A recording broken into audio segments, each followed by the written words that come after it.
Көп адамдар шүгүр кыла албайт. Билесиңер что? Шүгүр кыла албайт. Эмне үчүн шүгүр кыла албайт билесиңерби? Анткени бул жер ток эмес да. Бул жер ток болсо, мына ошондо адамдар субхана шүгүр айткат. Эмнеге ток болуш керек? Бул жерде мамилеге ток болушуңар керек. Сени баары жек көрө берсин мейли. Бирөөдө жакшы көрбөйтсүң, өзүң точно билесиң. Сени эч ким жакшы көрбөйт, а сен жакшы көрөр.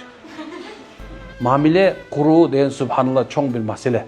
Ошон үчүн жаштарыңа, жаш кезиңерден мамиле кылганды үйрөнүңүздөр. Демек, айтайын деген максатым экен, ата-энеңерди мухаббат кылгыла. Бир туугандарга мухаббат кылгыла. Досторуңарга мухаббат кылгыла. Күйөөңө мухаббат кылгын. Эгерде сенин жүрөгүңдө бул жерде ушул нерсе бар болсо, анда субханалла жашоодо бардык нерсеге адам жетет.